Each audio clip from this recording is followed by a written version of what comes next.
Hello and welcome back to Analog Comics. Today I am not going to do a video about European comics. I am currently doing a series about European comics, but that's not the only thing I'm going to do on this channel. I just do what I feel best at any given time. And today I really have to talk about Isola. Isola is currently a two-part series. It's two trade paperbacks, Chapter 1 and Chapter 2.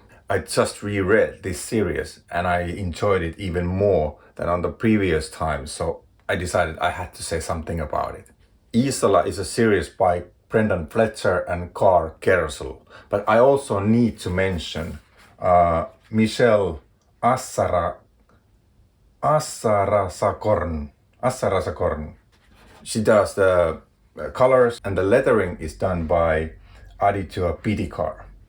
A bit difficult name for me to pronounce. Technical data for the series is that it's published by Image Comics and it comes in two trade paperbacks. The Chapter 1 collects the first 5 single issues and Chapter 2 collects the next 5 issues. One thing worth mentioning in the content of these two books is that in the Chapter 2 there is, at the back of it, there is a small short comic book of how the comic was made, and I was surprised to find out that they do this with an iPad. It makes me feel old. I guess the easiest way to see the digital origins of these comics is some of the panel layouts and the layers.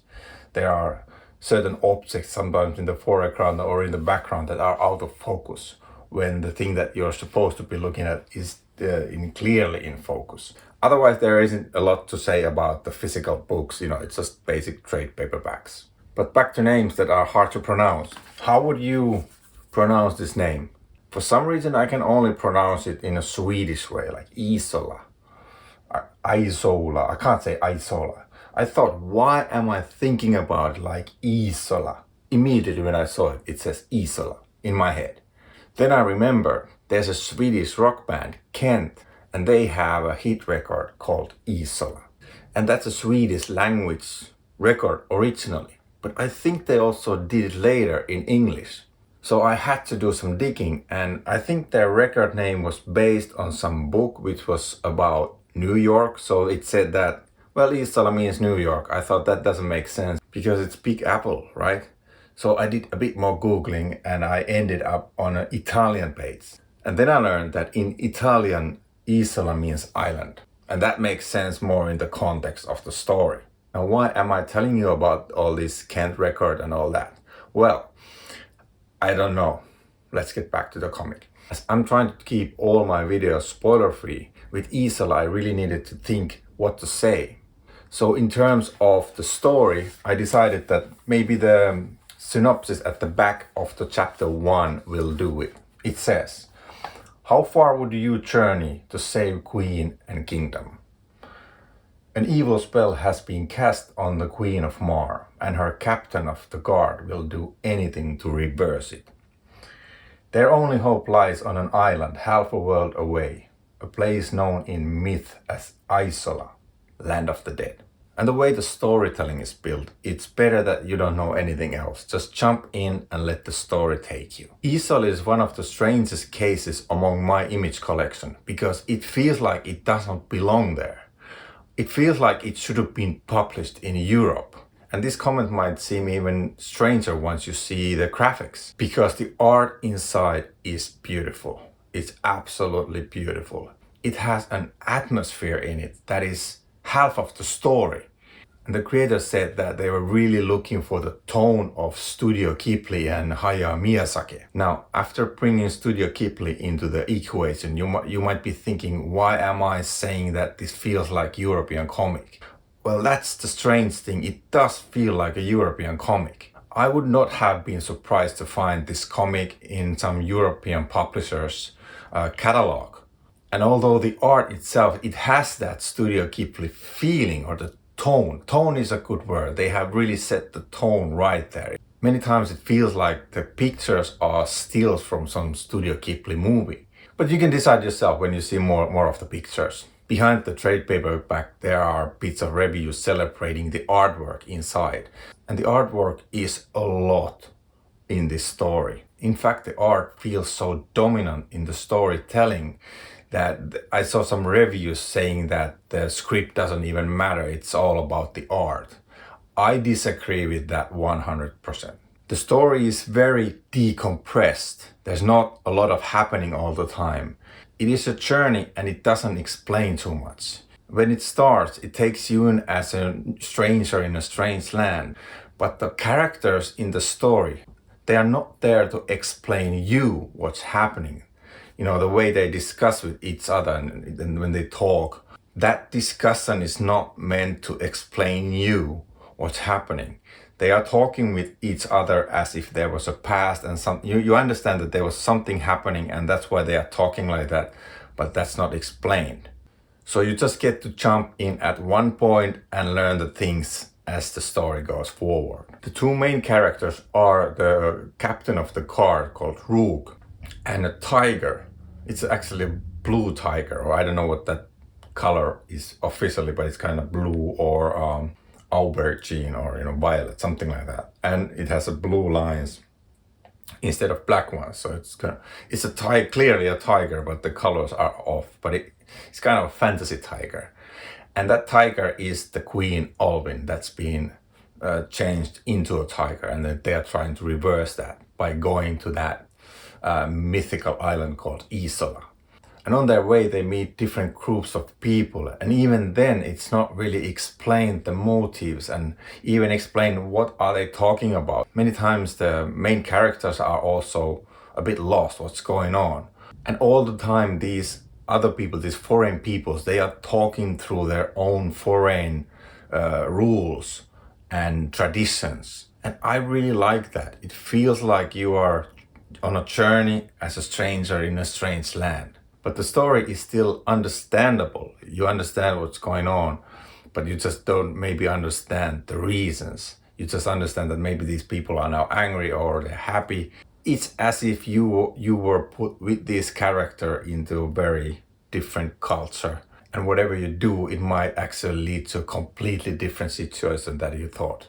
I see that only as a bonus. Not too much explaining, clearly a big world, and all the characters, they know their world. They don't explain it to the reader who is there spying them through these panels of the comic book. You're just watching the things happening. Other things that need to be mentioned is that the story is half silent.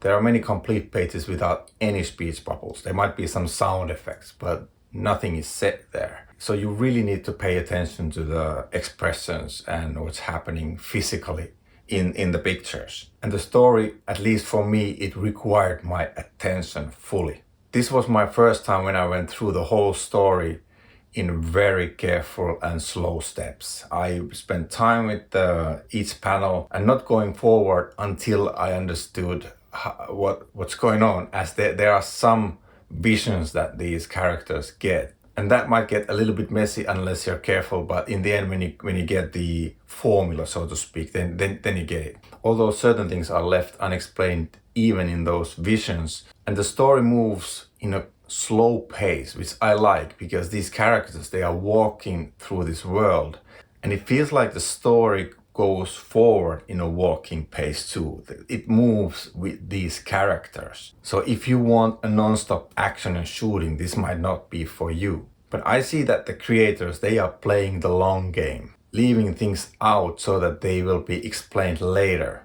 They are leaving out certain explanation of these visions and what happens to the characters and the relationships. And they're clearly doing it on purpose. And even though I said that the story moves slowly, both of the trade paperbacks have a clear story arc. So they both have a satisfactory ending, so to speak. You can just read the first one, and if you never read anything else, you might be happy with that, just that. But even though these both trade paperbacks have a satisfactory ending, at the end of each of them, you know as a reader that these characters are still far from their goal of reversing the magic that turned the Queen Alvin into a tiger. In fact, to me, this story feels like one of those stories that would benefit of being collected in the big editions. This feels like a very epic fantasy journey. meaning that the whole would be bigger than the sum of its parts. The only thing to complain about the story is that there's only 2 story arcs at the moment, the chapter 1 and chapter 2. But I did find a discussion thread where they had this tweet saying that they are now working on the chapter 3. But I really had to make this video about the Isola. I mean, I really love the storytelling as it moves with the characters and their expressions. What happens often is that Rook is talking to the Queen Olwen, the tiger, or then she's just talking out loud what she's thinking. And the only way that the tiger answers is with expressions, the way she watches and looks. And the best part is that there is so many ways to interpret the looks and the expressions and what happens and how the tiger reacts to what's going on. I often found myself being on the side of Rook, the captain of the guard, and trying to understand the tiger's reactions. And she clearly understands what is said, but as she can't speak herself. So as a reader, you have to make your own mind. What did it mean when the tiger reacted like that? It walked there, or it sat down, or looking at you like that. But the expressions are so well done that at least I couldn't get just one feeling out of them. It wasn't black and white. And that made it even more interesting. I really wanted to know where this is going. Sometimes I felt that the tiger was angry or sad, but I didn't know if she was angry or sad at Rook or something else or the situation. So everything was very open for a long time. And I do love the art. It's so good. It's so good. You can feel the movement of characters in the panels, especially the tiger. When I'm looking at the panels, I feel like my brain is making the movement. I can see them moving after the panel. But okay, I don't want to drag this too long, but I have to say that Isola is right now my most wanted Image comics that I would like to see continue. It has such a big promise, and I would love to see it grow into massive epic, and then they could collect it into some fine book, and it would be one of those rare, fine, big books that I would definitely get. But that's it for Isola, and I would really love to know if you have read this comics and how you felt about it. But now it's time to say thank you for watching, and I'll see you in the next one. Bye.